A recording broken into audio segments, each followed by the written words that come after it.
अस्सलाम वालेकुम नाज़रीन, अपने वीडियो चैनल के साथ मैं हाज़िर हूँ। आज की वीडियो में मैं आपको बताता हूँ कि ज़्यादा फूल लेने और ज़्यादा फल लेने का तरीक़ाकार जो है वो क्या है। आपने डील कैसे करना है लीमू के पौधे को। ये देखें कितने अच्छे फल भी लगे हैं और फूल भी लगे हैं और बहुत ज़्यादा फूल लगे हैं इसमें, और फल जो है वो आपके सामने है। मैं गाहे बगाहे आपको दिखाता रहता हूँ। इसका ये है कि आजकल जैसे ही सीज़न शुरू होता है ना आपके लीमू का, आजकल चूँकि सीज़न शुरू है, फूल लगने शुरू हुए हैं, तो जैसे ही फूल लगने के आसार जो हैं वो आपको नमूदार हों तो आपने अपने पौधे की लोकेशन जो है वो चेंज कर देनी है। पौधे को अगर आपने किसी गमले में लगाया हुआ है तो उसको आपने ऐसी जगह पे रखना है जहाँ ज़्यादा से ज़्यादा धूप हो। सुबह से लेके शाम तक वहाँ पे धूप जो है वो आए, ताकि इसकी जो पोलिनेशन का प्रोसेस है वो अच्छे तरीके से अंजाम पा सके। क्योंकि होता ये है कि इसका जो खुराक बनाने का प्रोसेस है वो ख़त्म हो जाता है जब इसके ऊपर साया वगैरह आता है। तो इन दिनों में आपने इसको फुल 8 से 9 घंटे की धूप जो है वो जिस जगह पे भी है आपने उस जगह पे रख देना, और पानी बिल्कुल कम कर देना, इंतहाई कम कर देना बल्कि।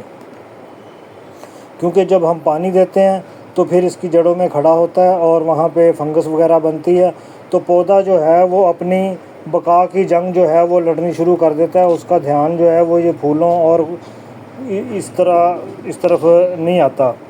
तो होता ये है कि जब इसकी जड़ें बिल्कुल सही होंगी और ज़मीन जो है वो भुरभुरी होगी, आप ऊपर से खोद के देख लें गमले को, अगर दो इंच से नीचे मिट्टी जो है वो आपको गीली नज़र नहीं आती तो फिर आप उसको पानी दें। और पानी जो है वो आपने बहुत कम देना है, क्योंकि इस दौरान में अगर आप पानी जितना कम देंगे इसको फूल उतने ही ज़्यादा लगेंगे, और टमाटर जो है टमाटर कह रहा हूँ लीमू जो है वो उतने ही ज़्यादा लगेंगे। फिर करना ये है कि आपने इसको खाद देनी है। 1 चम्मच जो है वो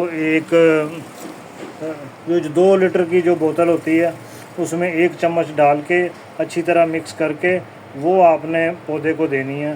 खाद ज़्यादा नहीं आपने देनी, बल्कि इससे भी अगर कम, पौना चम्मच जो है वो अगर कर लें तो वो बेहतर है, बल्कि आध चम्मच कर लें वो दें। उसके बाद पौधे की सिचुएशन देखें, 1 हफ़्ते के बाद दोबारा दे दें।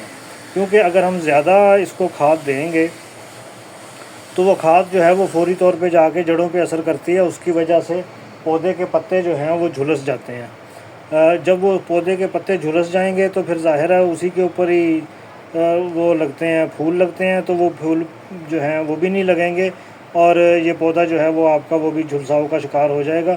पौधे में दूसरी प्रॉब्लम जो है वो शुरू हो जाते हैं। इनसे निमटने के लिए और इनसे बेहतर हल यही है कि आधा चम्मच जो है वो आपने खाद का लें। अगर आपके पास नामियाती खाद है तो वो अच्छी खासी तादाद में उसके गमले में डाल दें, लेकिन वो इतनी ज़्यादा बारबर साबित नहीं होती, क्योंकि उसने ऊपर रह जाना होता है और वो नीचे खुराक जो है वो उसको मिट्टी में चाहिए। फिर जिन लोगों ने गमले में लगाया हुआ है और नीचे सुराख है ना, वो आप ऐसे करें कि उसको किसी कनाली में पौधे को रखें, और कनाली में वो जो आपने पानी में खाद मिक्स की थी वो उस कनाली में रखें। तो वो जो नीचे से जो सुराख है वहाँ से अगर पानी जो है वो इसके अंदर गमले के अंदर जाएगा तो वो बहुत ज़्यादा इसको बूस्ट अप करेगा। क्योंकि खुराक की तलाश में जड़ें जो होती हैं वो आम तौर पे वो बिल्कुल नीचे की तरफ जाती हैं, और वो जड़ें उस मुकाम पे वो जड़ें होती हैं जिनको खुराक की असल ज़रूरत होती है। तो अगर आपने पौधे को ऐसे इस तरीके से खाद दी तो ये खाद जो है वो फौरी तौर पे असर करेगी।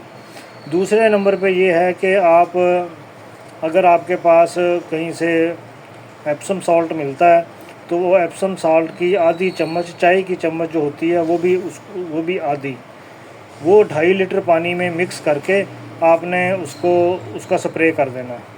उसका स्प्रे अगर आप टमाटरों के पौधे पे, बैंगन के पौधे पे और लीमू के पौधे पे अगर आप करते हैं तो उसकी डेफिशिएंसी जो है, जितनी भी डेफिशिएंसी होती है वो फौरी तौर पे पौधा अपने पत्तों के ज़रिए जज़्ब कर लेता है और उसकी डेफिशिएंसी जो है वो ख़त्म हो जाती है। फिर दूसरा ये है कि सेहत देखनी हो अगर पौधे की, तो ये देखें कहीं भी कोई काला पीला पत्ता जो है वो आपको नज़र नहीं आ रहा, बिल्कुल सब्ज़ और गहरे सब्ज़ रंग के जो हैं वो पत्ते हैं। इसका मतलब ये है कि ये पौधा जो है इस वक्त बिल्कुल अपनी सेहत की बेहतरीन हालत में है और ये बहुत ज़्यादा फूल निकाल रहा है और इसमें जो फल बन रहा है वो भी बेहतर तरीके से बन रहा है। इसके साथ ही इजाज़त दीजिए।